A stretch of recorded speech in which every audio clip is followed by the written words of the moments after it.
Hello dear students, welcome to bio classes online. आज हम discuss करेंगे इनहेरिटेंस ऑफ ब्लड ग्रुप, यानी किस तरह ब्लड ग्रुप ट्रांसमिट होता है या इनहेरिट हो जाता है from the parents to offspring. उसी को हम कहते हैं inheritance of the blood group. हम सबों को पता है कि ह्यूमन बींग्स में चार टाइप्स के ब्लड ग्रुप्स हो सकते हैं। चार टाइप्स के ब्लड ग्रुप कौन कौन ब्लड ग्रुप हो सकता है? या तो ब्लड ग्रुप ए एक ह्यूमन बीइंग में हो सकता है, या तो बी हो सकता है, या तो ए बी हो सकता है, या ओ ब्लड ग्रुप होता है। और इन चार ब्लड ग्रुप्स के लिए या इस ब्लड ग्रुप करेक्टर के लिए जो जीन जो इसको डिटरमाइन कर रहा है, उस जीन में तीन फॉर्म्स होती हैं। जिन तीन फॉर्म्स को हम एलील्स कहते हैं, जिनको पहले बार मेंडल ने कहा था मेंडेलियन फैक्टर्स। तो इन मेंडेलियन फैक्टर्स को आज हम कहते हैं एलील्स। और इस the gene which determines the character of the blood group has three alleles. Those three alleles जो होते हैं इस जीन के लिए, इस जीन डिटरमाइन कर रहे हैं ब्लड ग्रुप, उन थ्री फैक्टर्स या थ्री एलील्स को हम रिप्रेजेंट करते हैं IA, IB एंड I0 से। So there are three alleles for the gene which determines the blood group character in case of the human beings। और normally अगर हम देखेंगे, एक जीन में एक पेयर ऑफ एलील होती है, दो ही एलील्स होती हैं। लेकिन यहाँ पे एक इस जीन डिटरमाइन कर रहा है ब्लड ग्रुप कैरेक्टर, इसमें तीन एलील्स होते हैं। जैसे हमने देखा कि IA, IB एंड I0। और ऐसी कंडीशन को हम कहते हैं मल्टीपल एलील्स। क्या कहते हैं इसको? हम मल्टीपल एलील्स और मल्टीपल एलीलिज्म कहते हैं। दूसरा पॉइंट जो मैं यहाँ पे मेंशन करना चाहूँगा, जो ये ब्लड ग्रुप होता है, ये ब्लड ग्रुप होता है, ब्लड ग्रुप उसी तरह ट्रांसमिट होता है, उसी तरह इनहेरिट होता है from the parent to a child. जिस तरह sex of a child inherit होता है या ट्रांसमिट होता है from the parents to the offsprings in case of the human beings।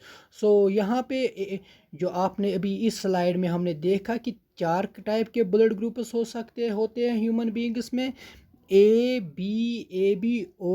Second point, जो जीन डिटरमाइन कर रहा है ब्लड ग्रुप कैरेक्टर के, उसमें तीन एलील्स होती हैं जिनको हम रिप्रेजेंट करते हैं IA, IB, I0 से। और तीसरा पॉइंट जो इस स्लाइड में हमने देखा कि जो ये ब्लड ग्रुप कैरेक्टर है, ये इनहेरिट उसी तरह होता है जिस तरह sex of a child is inherited from parents to the offsprings. अब हम यहाँ पे देखेंगे जो नेक्स्ट स्लाइड है, जो हमारे पास एलील्स जो हमने देखे, यहाँ पे एलील्स कितने एलील्स हैं इस ब्लड ग्रुप के लिए? तीन एलील्स हैं, IA, IB एंड I0। जो ये IA एंड IB जो एलील्स होती है, ये डोमिनेंट होती है ओवर द I0। मीन्स कि IA and IB are the dominant alleles while as I0 is the recessive allele. इसका मतलब क्या हुआ कि अगर इन IA के साथ I0 आएगा तो उस वक्त सिर्फ एक्सप्रेस होगा IA, because I0 is a recessive allele. इसी तरह अगर IB के साथ I0 आएगा तो उस वक्त IB ही एक्सप्रेस होगा। लेकिन अगर IA के साथ IB आएगा तो दोनों डोमिनेंट है, तो यहाँ पे दोनों एक्सप्रेस हो जाएंगे, IA भी एक्सप्रेस हो जाएगा, IB भी एक्सप्रेस हो जाएगा। ऐसी कंडीशन को जहाँ पे दोनों एलील्स एक्सप्रेस हो जाएंगे तो उस कंडीशन को हम कहते हैं कोडोमिनेंस। क्या कहते हैं हम उसको? कोडोमिनेंस। I0 तभी अपने आप को एक्सप्रेस करेगा जब वो होमोजाइगस कंडीशन में होगा, I0 कंडीशन में जब ये होगा। तो नेक्स्ट स्लाइड में अगर हम देखने की कोशिश करेंगे कि किस तरह कौन सा ब्लड ग्रुप किस तरह आएगा, तो यहाँ पे अगर आप इस टेबल पे देख रहे हो तो हमारे पास दो पेरेंट हैं, the parent 1 and parent 1 and the parent second. This is the parent 1 and parent second. अगर एक parent से जो गैमीट आएगा उस गैमीट में आई ए होगा और पेरेंट सेकंड से जो गैमीट आएगा उससे भी आई ए होगा। सो जो ऑफस्प्रिंग में जो जब ये पेरेंट फर्स्ट का गैमीट पेरेंट सेकंड के गैमीट से फ्यूज़ हो जाएगा तो वहाँ पे जो ऑफस्प्रिंग आएगा उस ऑफस्प्रिंग का जो जीनोटाइप होगा उसमें आई ए होगा, क्योंकि पेरेंट 1 से आई ए आया होगा और पेरेंट 2 से आई ए आया होगा। तो ओवरऑल जो जीनोटाइप ऑफस्प्रिंग में होगा वो आई ए होगा, और ऐसे ऑफस्प्रिंग में जो ब्लड ग्रुप होगा वो ब्लड ग्रुप ए होगा। इसी तरह अगर पेरेंट 1 से जो गैमीट आया उसमें आई ए है और अगर पेरेंट सेकंड से जो गैमीट आया है उसमें आई ज़ीरो है, तो ऑफस्प्रिंग जब फर्टिलाइजेशन होगी तो जो ऑफस्प्रिंग आएगा तो उसमें जो जीनोटाइप होगा वो होगा आई ए from one parent 1 and I0 from the parent 2. So overall genotype in the offspring will be IA I0. लेकिन यहाँ पे आप देख लीजिए I0 is a recessive allele while as IA is a dominant allele. तो यहाँ पे अपने आप को एक्सप्रेस कौन करेगा? IA ही करेगा। तो ऐसे ऑफस्प्रिंग में भी ब्लड ग्रुप A ही होगा। अगर हम तीसरी कंडीशन देखेंगे, अगर पेरेंट फर्स्ट से आई बी आता है और पेरेंट सेकंड से आई बी आता है तो जीनोटाइप जब फ्यूजन होगा, जब फर्टिलाइजेशन होगी तो ऑफस्प्रिंग में जो बनेगा उसमें जो जीनोटाइप होगा वो उसमें आई ए पेरेंट 1 से भी आई बी आया हुआ है और पेरेंट सेकंड से भी आई बी आया है, तो ओवरऑल जो जीनोटाइप होगा आई बी होगा। तो दोनों अपने आप को एक्सप्रेस करेंगे तो उस वक्त जो ऑफस्प्रिंग में ब्लड ग्रुप होगा, जो न्यूली फॉर्मड बेबी में जो ब्लड ग्रुप होगा वो बी होगा। इसी तरह अगर हम चौथी कंडीशन देखेंगे, अगर पेरेंट 1 से आई बी आया है और पेरेंट सेकंड से आई ज़ीरो आया है तो उस वक्त यहाँ पे जीनोटाइप जो ऑफस्प्रिंग का होगा वो आई ज़ीरो होगा। तो आई बी किससे आया है? पेरेंट 1 से, और आई ज़ीरो कहाँ से आया है? पेरेंट 2 से। तो ओवरऑल जीनोटाइप यहाँ पे आप देख रहे हो आई ज़ीरो। तो यहाँ पे आई ज़ीरो रिसेसिव है और आई बी डोमिनेंट है, तो कौन एक्सप्रेस अपने आप को करेगा? आई बी एक्सप्रेस अपने आप को करेगा, और ऐसे ऑफस्प्रिंग में जो ब्लड ग्रुप होगा वो बी ब्लड ग्रुप होगा। तो जो फिफ्थ कंडीशन जो है, अगर पेरेंट फर्स्ट से आई ए आता है और पेरेंट सेकंड से आई बी आता है तो जब वहाँ पे फर्टिलाइजेशन होगी तो फर्टिलाइजेशन के दौरान जब ऑफस्प्रिंग बनेगा तो उस ऑफस्प्रिंग में जो जीनोटाइप होगा वो आई ए और आई बी होगा, क्योंकि आई ए कहाँ से आया है? पेरेंट 1 से, और आई बी कहाँ से आया है? पेरेंट सेकंड से। लेकिन दोनों डोमिनेंट हैं, जैसे हमने पहले ही जिक्र किया कि ये दोनों आई ए और आई बी दोनों डोमिनेंट हैं। ये दोनों अपने आप को एक्सप्रेस करेंगे, उस कंडीशन को हमने नाम दिया था कोडोमिनेंस। तो यहाँ पे आई ए भी एक्सप्रेस करेगा और आई बी भी एक्सप्रेस करेगा। तो ऐसे ऑफस्प्रिंग में जो ब्लड ग्रुप होगा वो आई ए बी ब्लड ग्रुप होगा। लास्ट कंडीशन, अगर पेरेंट फर्स्ट के गैमीट से आई ज़ीरो आता है और पेरेंट सेकंड के गैमीट से आई ज़ीरो भी आता है तो पेरेंट 1 से भी आई ज़ीरो आता है और पेरेंट सेकंड से भी आई ज़ीरो आता है। तो जब फर्टिलाइजेशन होगी जो ऑफस्प्रिंग बनेगा उसमें एक आई ज़ीरो पेरेंट 1 से आया है, एक आई ज़ीरो पेरेंट सेकंड से आया है, तो ओवरऑल जीनोटाइप जो ऑफस्प्रिंग का होगा वो आई ज़ीरो होगा। तो ये इस वक्त ये आई ज़ीरो ये होमोजाइगस कंडीशन में है, तो इस वक्त जो ब्लड ग्रुप होगा वो ब्लड ग्रुप होगा ओ। यहाँ पे एक और पॉइंट में ऐड करना चाहूँगा, जो इन ब्लड ग्रुप्स में जो ए बी ब्लड ग्रुप है इस ब्लड ग्रुप को हम कहते हैं यूनिवर्सल एक्सेप्टर। ये हर एक ब्लड ग्रुप से ब्लड एक्सेप्ट कर सकता है, और ओ ब्लड ग्रुप को हम कहते हैं यूनिवर्सल डोनर। एक और पॉइंट, हम ब्लड ग्रुप्स में पॉजिटिव और negative, for example A positive A negative, A B positive A B negative, B positive B, that is an another gene. उस जीन से जो प्रोटीन आता है उस जीन को, उस जीन से जो प्रोटीन आता है उसको हम कहते हैं रेसिस फैक्टर। तो रेसिस फैक्टर अगर प्रेजेंट होगा in addition to these blood groups, अगर रेसिस फैक्टर प्रेजेंट होगा तो उस वक्त हम पॉजिटिव साइन लगा देते, अगर रेसिस फैक्टर नेगेटिव होगा नहीं होगा तो उस वक्त हम नेगेटिव लगा देते। फॉर एग्जांपल इस ऑफस्प्रिंग में अगर रेसिस फैक्टर जो होगा अगर पॉजिटिव होगा आरबीसीज पे तो वहाँ पे उसको हम लिखेंगे ए पॉजिटिव, अगर नहीं होगा तो A negative. Now we will see one of the numerical from this blood group। mainly इस ब्लड ग्रुप से न्यूमेरिकल्स तो आ जाती है, तो चले देखते हैं न्यूमेरिकल को।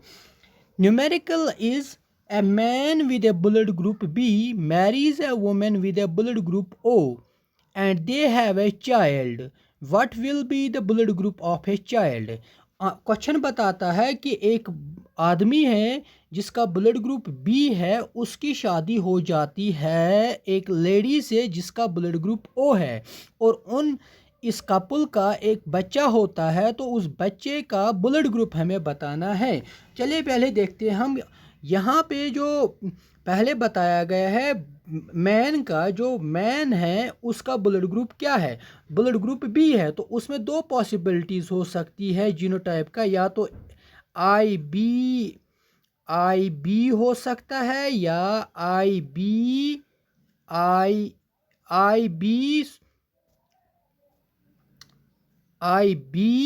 या आई जीरो जीनोटाइप हो सकता है। तो मैन जो है इस कपल में, तो इसमें दो पॉसिबिलिटी हैं जीनोटाइप की, या तो उसमें आई बी हो सकता है या आई जीरो हो सकता है। लेकिन फीमेल जो फीमेल है उसमें ब्लड ग्रुप बताया जाता है उसमें आई ओ है, तो उसमें तो पॉसिबिलिटी है सिर्फ आई जीरो आई ब्लड ग्रुप ओ तभी आएगा जब आई जीरो कंडीशन होगी। तो यही यहाँ पे हमने लिखा है कि blood group of a father is B, genotype could be I B और आई जीरो। तो यहाँ पे आप देख रहे हो, तो इसी तरह the blood group of a mother is O, that the genotype will be I zero. तो मेल में जो है, मेल में दो किस्म की जीनोटाइप पॉसिबिलिटी है लेकिन फीमेल में एक ही। अब अगर फादर में ब्लड ग्रुप है आई बी और मदर में तो है ही आई जीरो, तो फादर से जो गैमीट बनेगा वो उसमें आई बी ही होगा और मदर से जो गैमीट निकलेगा उसमें आई जीरो होगा। जब उनसे जब इनके गैमीट्स का फ्यूजन होगा, फर्टिलाइजेशन होगी, जो बच्चा बनेगा, जो ऑफस्प्रिंग आएगा, तो उसमें आई बी कहाँ से आएगा, फादर से, और आई जीरो आएगा मदर से, तो उसमें जीनोटाइप होगा आई जीरो। तो इस कंडीशन में जो बच्चा होगा, जो ऑफस्प्रिंग होगा, उसका ब्लड ग्रुप बी होगा, क्योंकि जीनोटाइप है आई जीरो, तो I B will express itself in presence of an I zero, क्योंकि आई बी डोमिनेंट है ओवर द आई जीरो। तो इस कंडीशन में, लेकिन दूसरी कंडीशन है अगर फादर का जीनोटाइप है आई जीरो लेकिन मदर का तो डेफिनेटली आई जीरो है, तो इस वक्त दो टाइप्स के गैमीट्स बनेंगे फादर से। एक गैमीट, एक स्पर्म ऐसा होगा जिसमें आई बी होगा और दूसरा होगा जिसमें आई जीरो होगा। मदर से तो आई जीरो ही होगा। अब अगर फादर के गैमीट जिसमें आई बी होगा वो फ्यूज़ करेगा एग के साथ, जो वहाँ पे ऑफस्प्रिंग बनेगा उसका जीनोटाइप रहेगा आई जीरो, तो ऐसे ऑफस्प्रिंग को बी ब्लड ग्रुप होगा। लेकिन अगर अब फादर का जो गैमीट है दैट इज़ द स्पर्म, उसमें आई जीरो है, वो फ्यूज़ करेगा मदर के एग के साथ जिसमें आई जीरो है, तो ऑफस्प्रिंग में जो जीनोटाइप आएगा वो आई जीरो आएगा, आई जीरो आएगा। तो ऐसे ऑफस्प्रिंग का जो ब्लड ग्रुप होगा वो ओ होगा, क्योंकि इस वक्त आई जीरो या रिसेसिव एलील होमोजाइगस कंडीशन में है। तो वही यहाँ पे भी लिखा गया है। पहला पॉइंट यहाँ पे, if the genotype of father is I B then the blood group of the child will be B as I B is dominant over I zero. अगर फादर का जीनोटाइप है आई बी तो उस वक्त जो baby का जो child का जो ब्लड ग्रुप होगा वो बी होगा, क्योंकि I B is dominant over the I zero. जो दूसरी कंडीशन यहाँ पे हमने देखी, अगर फादर का genotype I B I zero है, then blood group of the child could be B और ओ। अगर ये कंडीशन है तो बेबी या चाइल्ड का जो ब्लड ग्रुप हो सकता है, या तो वो बी ब्लड ग्रुप हो सकता है और जिसमें जीनोटाइप होगा आई बी आई ज़ीरो, या उसका ब्लड ग्रुप ओ होगा जिसमें फिर जीनोटाइप है आई ज़ीरो आई ज़ीरो। क्योंकि यहाँ पे जो दूसरी कंडीशन है इसमें इक्वल चांसेस हैं, there is an equal chance of the child acquiring a blood group B और ए ब्लड ग्रुप ओ। तो इस सेकंड कंडीशन में इक्वल चांसेस हैं कि बच्चे का ब्लड ग्रुप बी भी हो सकता है या ओ भी हो सकता है, डिपेंडिंग अपॉन कौन सा स्पर्म एग के साथ फ्यूज करेगा। क्या स्पर्म, जिस स्पर्म में आई बी एलील है, या या वो स्पर्म जिसमें आई ज़ीरो एलील है, कौन सा स्पर्म जिसमें कौन सा एलील है वो फ्यूज़ करेगी एग के साथ, वही डिटरमाइन करेगा कि चाइल्ड का ब्लड ग्रुप क्या होगा। अगर एक स्पर्म जिसमें आई बी एलील है वो एग के साथ फ्यूज़ करेगी तो वहाँ पे आई बी आई ज़ीरो होगा जीनोटाइप और बच्चे का ब्लड ग्रुप होगा बी। अब अगर स्पर्म जिसमें आई ज़ीरो एलील होगी तो वो फ्यूज़ करेगी एग के साथ, तो उस वक्त जो जीनोटाइप बनेगा वो आई ज़ीरो बनेगा, और उस वक्त जो ब्लड ग्रुप बेबी का होगा वो ब्लड ग्रुप होगा O blood group. Hope you might have understood this. Subscribe and share bio classes online by Ashik Hussain. Thank you.